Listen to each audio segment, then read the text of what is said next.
Hey, what's up, cool cats? Oh my god, we're gonna play Truth or Dab. We are about to play Truth or Dab. I'm Ben Platt, by the way. Oh, I'm Amandla Stenberg. Get ready.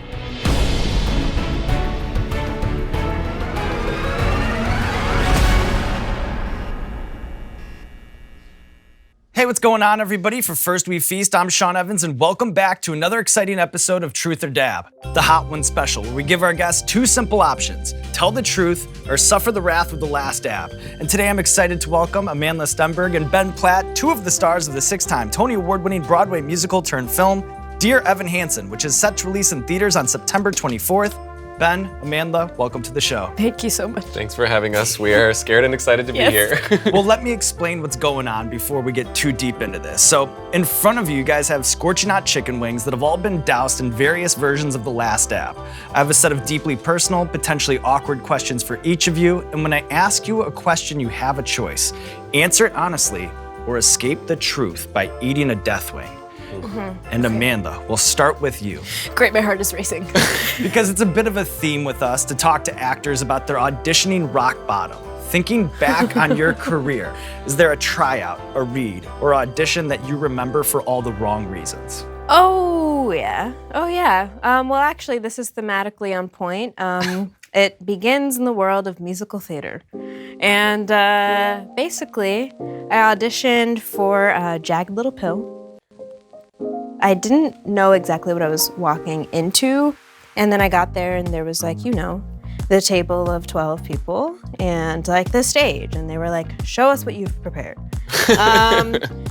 And so I started singing Ironic.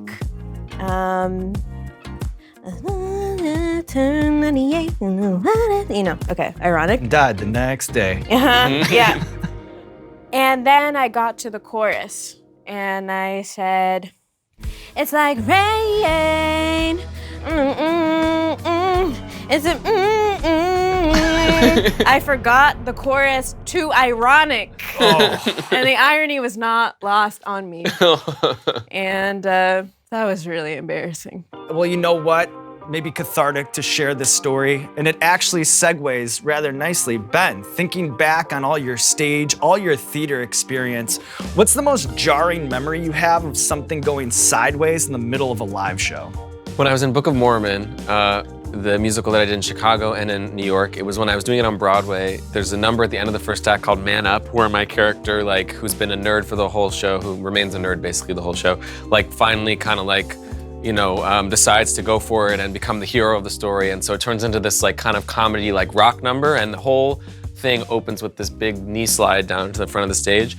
And I remember doing the slide and just hearing and so basically my pants ripped from top of crotch to back of butt. And so I was wearing tidy whities and chaps essentially for the rest of the number.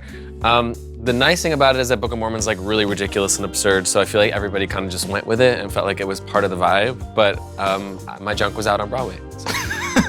That's incredible. Good for Well, you. there you have it. Turning the page on round one and going into round two. Probably gonna crank up the heat a little bit here. And Ben, we'll stay on you. You have a Grammy, an Emmy, a Tony. I know that you'll tell me that you put all of those accomplishments on the same plane, but if you were asked to rank them on a bizarre chicken wing talk show, how would you put those accomplishments in order from most important to you to least? You can also include the time that you ripped a water slide 100 times in a single day on a family vacation as one of your accomplishments. How did you know that? The same guy who left the bottle of liquor behind the dumpster behind Mel's Diner before senior prom told me that one. What? Teddy? Oh, wow. Oh, my God. What's up, Teddy? Wow. Okay, well, now I'm going to answer it just because of that. Okay, I think it's going to be worth it for me to just go for this. Speaking very specifically about my experience with each of these letters, I got to put the water slides first because that's my greatest accomplishment, and my family comes before everything.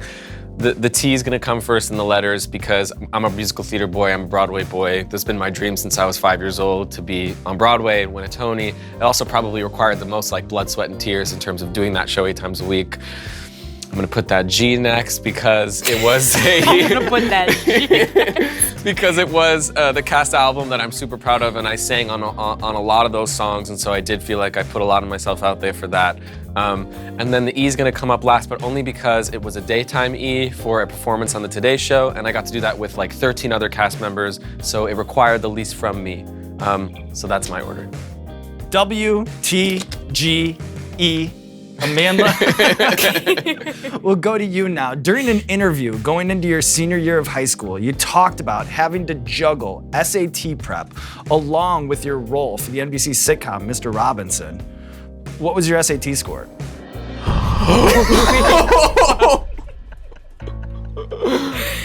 That was very traumatic for me, so I definitely, it's nowhere in there. It's not in my brain, so I have to eat one of these now. I believe in you. Whatever, it's a wing. It's like you're on vacation, you're getting some wings as an appetizer. That one has like little specks on it. I don't trust that. I'm going with this one. I was honestly gonna say the same thing. I'm really glad you did that. Yeah, that's right.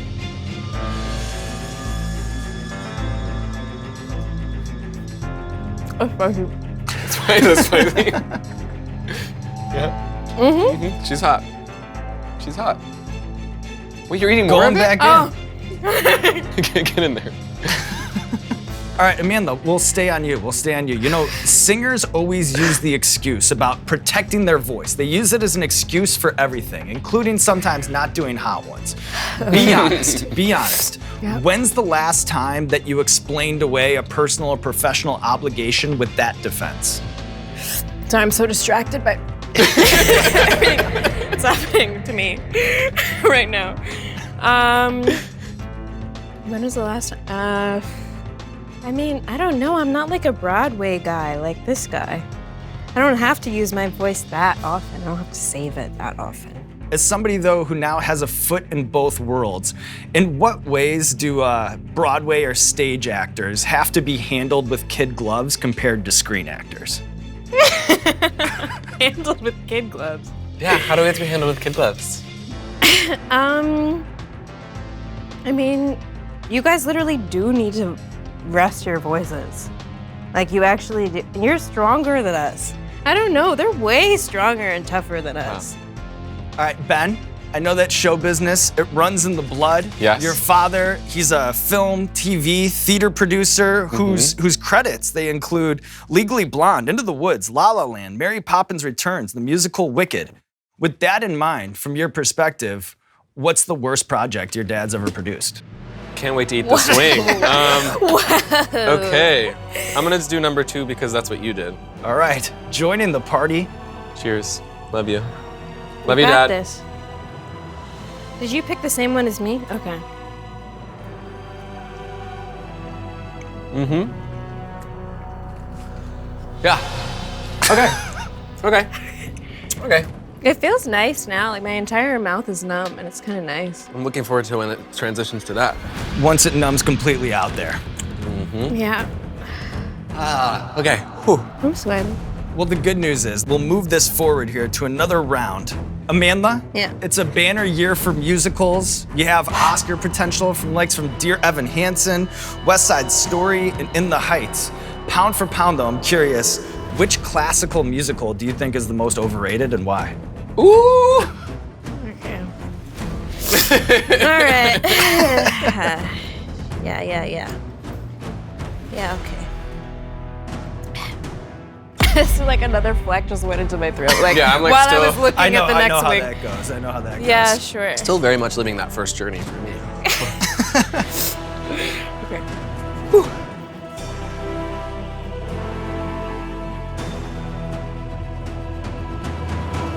No problem. Careful, don't tempt the fate like that. No problem. Whoa. Whoa, I don't know what I'm looking at, but I surrender. I surrender.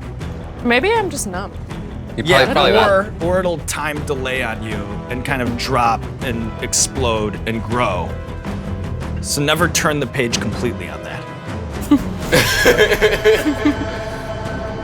Is that what's happening?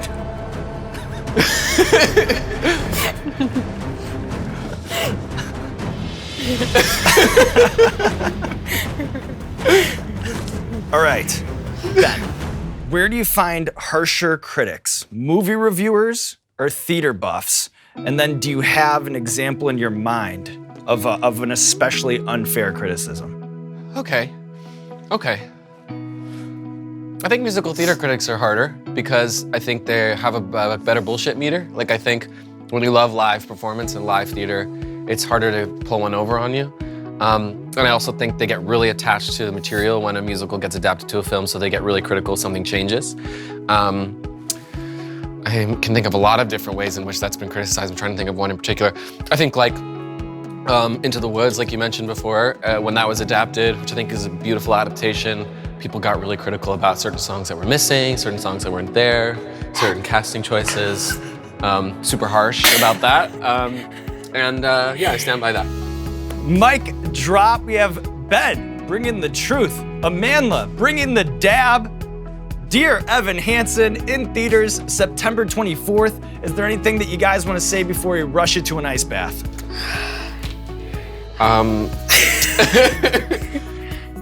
My sinuses are clear, I'll say that. Let's clap to that.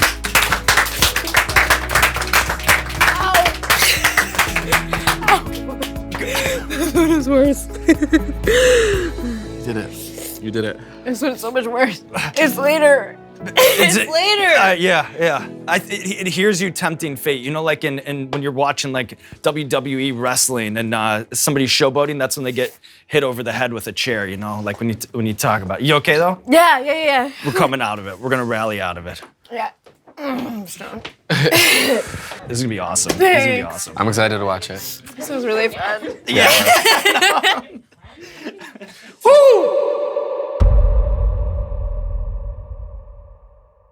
Hey, what's going on, everybody? Sean Evans here. Just wanted to say thank you so much for watching today's episode, and it's happened. The day has finally come for the U2's Hot Ones toy. That's right, the U2's Hot Ones toy is available at shop.firstwefeast.com. That's shop.firstwefeast.com to get your hands on the Hot Ones U2's toy. Look at this. Got the table, got the sauces, got the milk, the wings on deck. It's handsome, if I do say so myself.